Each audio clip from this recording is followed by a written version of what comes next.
Batman v Superman: Dawn of Justice is one of those movies that you treat harshly at first but come around as the years go by. Fans are calling it a timeless masterpiece too ahead of its time because of its storytelling and characters. But in this video, we'll discuss a particular antagonist in the Snyderverse and his fate in the DCU. First up, Lex being a modern tech billionaire. Perhaps the greatest misconception that some fans had was to assume this was the actual Lex Luthor and not Alexander Luthor Jr., as confirmed by the director. But for the sake of the argument, we'll assume that Jesse Eisenberg played Lex and not his son in the movie. Comic book movies aside, this new Lex felt like the tech billionaires we see today. It's ironic how Eisenberg has already played such a character in The Social Network as Mark Zuckerberg. You won't see this DC billionaire making mecha suits to take on an alien hero, but instead he orchestrates bombing courtrooms, committing acts of terrorism, and of course creating a giant monster that looks like he eats pizza with the rest of the turtles in the New York City underground. Everything a corrupt billionaire is capable of doing. Kinda scary if you think about it, so you better keep laughing at all those unfunny memes Elon Musk tweets. These are roughly some of the things fans have said about Jesse's portrayal, but don't forget how his character received a ton of backlash during the initial release, mainly because it was considered completely comic and accurate. So what was it exactly that made everyone despise Jesse as the villain of Batman v Superman? Following up with the fans' initial reaction. Oh boy, when we said this movie was treated harshly, it was no understatement. It had gotten to the point where so-called fans started sending death threats to Snyder. But since this video is about Jesse, let's see what fans say about him. Many called his Lex the most annoying part of the movie, describing his iteration as completely comic and accurate. They compared Eisenberg to the Riddler instead because the Lex they knew would never stutter while simultaneously being awkward. Fans wanted something along the lines of the animated versions of the character, bald, smart, threatening, and someone who knew what he was doing. You may be wondering why being bald is so important. If you were active on social media in 2016 when the movie hit theaters, you know exactly the amount of nitpicking these critics did. Seriously, who cares if a villain has hair or not? He ended up shaving his head at the end, didn't he? Poor guy. He talked about how much fun he had with this movie. Now for how Jesse felt while playing the character. The actor talked about how he had no interest in the cinema genre that hadn't envisioned the character to be the way he was familiar with when he was younger. Jesse praised the talented screenwriter Terrio for his masterful work and mentioned how he's a very serious writer. And that's exactly the word you'd pick to describe the character in the movie. In Snyder's wondrous mind, Lex Luthor is not something you'd expect.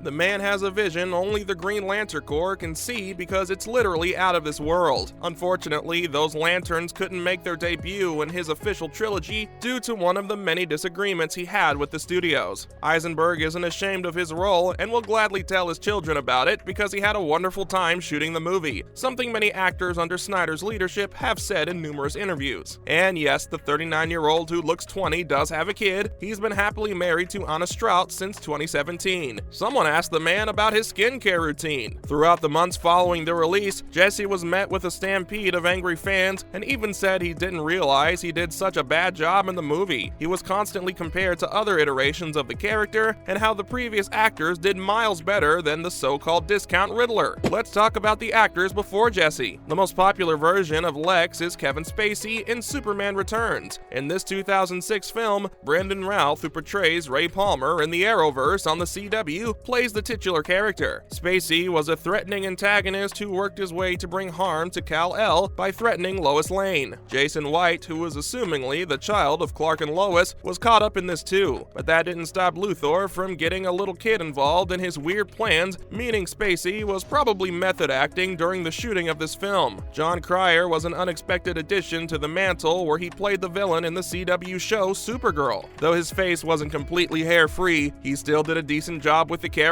Fans didn't know what to make of it because they were so accustomed to him being the funny and witty guy from 2.5 Men. Other notary actors include Gene Hackman in the 1978 Superman, Michael Rosenbaum from Smallville, and John Shea from the 1993 Lois and Clark series that everyone forgot about. Jesse was very different from all these actors because he did nothing a typical Lex would do. He didn't feel like the tall, broad arch nemesis, but that's mainly because the actor is 5'6". But fans have finally come around around to appreciate this version of the CEO of LexCorp truly. Last but not least, how fans feel about Eisenberg today. Don't get us wrong, there are still a lot of haters out there. Most of these are just huge Marvel fans who hate anything that goes against their formulaic franchise, especially the movies Snyder makes. The new version of Lex felt realistically threatening. The odd props used as warnings were the cherry on top. Who would have thought that a jar filled with urine would have some of us at the edge of our seats? Pea jars and Jolly Ranchers aside, Jesse used his awkward personality and perfectly executed it in this role. This is exactly how a tech billionaire would act in public, because they're all just nerds who unwillingly gained fame and money. His confrontation with Clark on the rooftop is one of the best acting and dialogues in this filmmaking category. Chris Terrio quoting 16th century Dutch philosopher Desiderius Erasmus and presenting Superman as a godlike figure while bashing the hatred on theodicy deserved an Oscar nomination. Leave it to Snyder and Terrio if you want to see philosophy and theology when stating the existence of evil while the son of Krypton is on his knees in front of you. The character got what he wanted, and Kal-El sacrificed himself when defeating Doomsday, a classic tale that fans want to see, but it looks like the DCU has other plans in mind. Moving on to DC's plan for Luthor. First up, how did the Titans deal with the bald bad? Spoiler warning to those who haven't seen the latest season yet, you have been warned. The latest season of the hit HBO Max show looked very promising with its new set of villains, especially Titus Welliver, taking on the role of Superboy's biological father. No, not that biological father, the evil bald one. His debut on the first episode was surprisingly cut short because the magical machinations of the Temple of Azarath killed the character. This didn't sit well with longtime fans of the show because of the way the season was promoted. Lex was supposed to play a much bigger role, and there was still a lot more for Connor to discover about himself, following up with why Luthor was killed off too soon.